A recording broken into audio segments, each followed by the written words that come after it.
everybody, what's up? Dawn Reed here, coming to you from MEG Studios right here outside of Washington, D.C. And right now, through the power of modern technology, we bring you, straight from Tel Aviv, the Israeli rock band Eatliz. Hi, I'm Guy Street. I play guitar and I'm from Tel Aviv.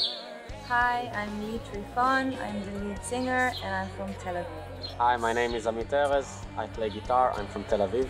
Hi, my name is Or Bahir, play guitar from Tel Aviv. Hi, my name is Adar Green, I play bass and I'm from Tel Aviv. So let's start off with the history of the band. How did you all meet and start creating music? We all met in the vibrant and very bubbling music scene in Tel Aviv, where kind of everybody knows everybody else.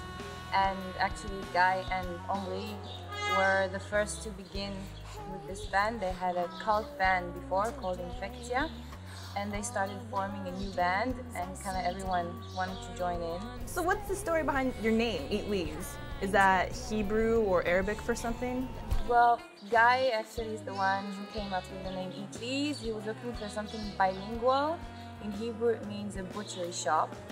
So it's kind of how we treat our music. We chop up pieces from different genres and bring it together.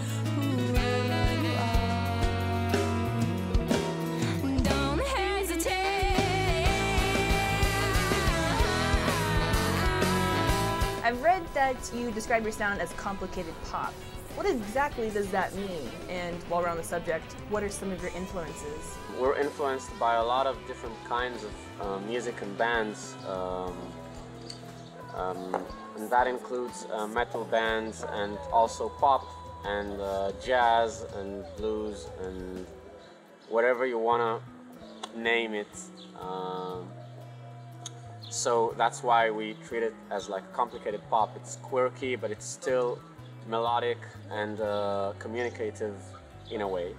I grew up listening to the grunge era, mainly Alice in Chains and Soundgarden. Later on, Radiohead, Beck, whatever comes with good guitars and great vocals. My influences are Led Zeppelin, Jimi Hendrix, and Radiohead, Queens of the Stone Age. My influenced bands are mainly Pixies and Melvins and Blush. I grew up listening to classical music and Celtic music and anything between King Crimson and metal. My influences are Genesis, yes, Sonic Youth, Interpol, Deus, Sparkle Horse, Television.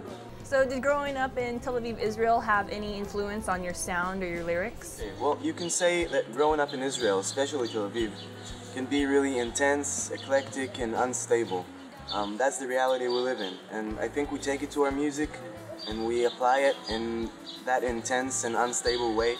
The Israeli reality is completely reflected in our songs. You've recently put out your third release, Teasing Nature. Now, how would you compare that to your debut back in 2007, Violently Delicate, and your 2010 EP, Delicately Violent? It feels to me like looking at a person at different times of his life. Like our first album, Violently Delicate, comes at a time where Eatliz was in a very hectic period in its life, and it spanned across a few years as well.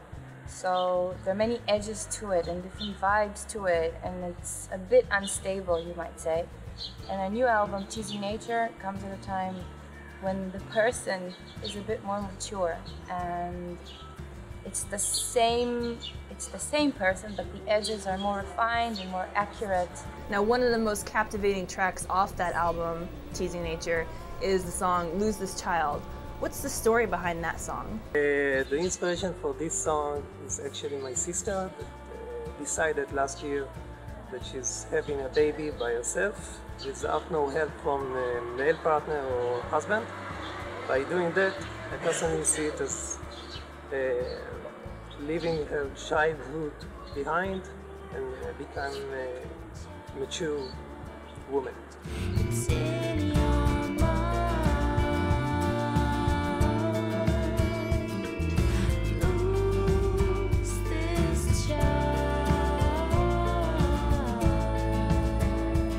One of my favorite songs off the debut is Hey, and it really showcases all of your different genres. It mixes math rock, pop punk, alternative. There's even random pops of operatic vocals, which I think is really cool.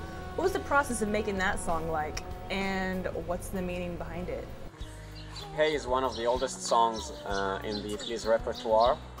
We've been playing it in live shows for about 7 years now, and it's one of those songs that you can really hear the footprints of each different member that passed through this group during those years left after him. We replaced a few lead singers, we replaced a few guitar players, and they all left their mark. So you could say that this song is telling you the story of the band in a way.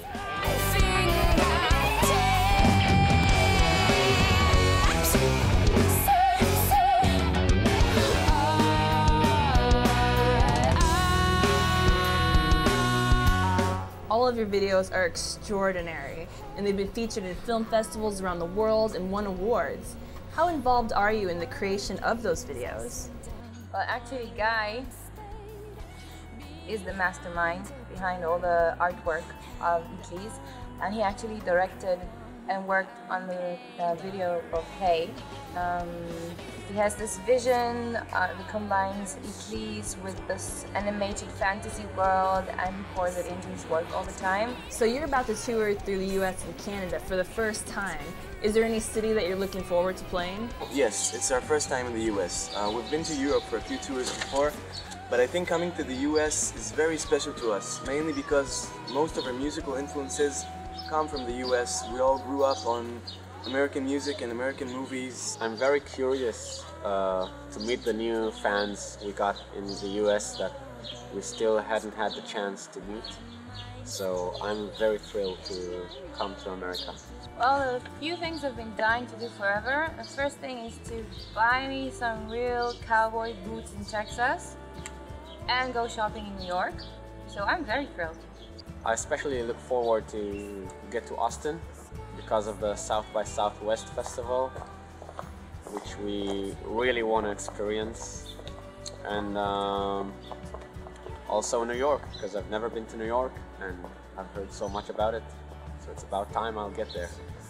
We heard a lot about the music celebration going on at South by Southwest, and we find it extremely inspirational to be in a place like that and walking around, discovering new artists and new music from around the world, and then being able to perform before or after their gig. It's really cool. What overall message do you want your audience to get out of your music? Our main message is, first of all, a selfish one. We just want to make our music and have fun with it.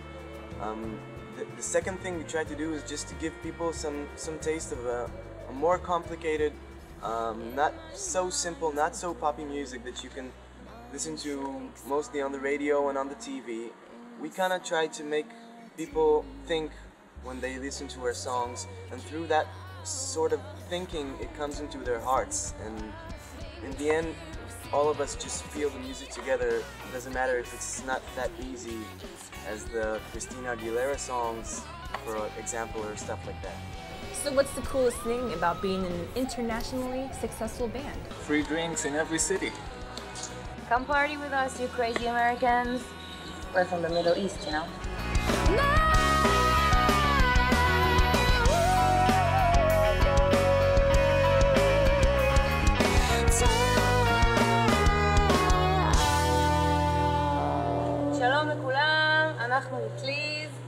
שלום.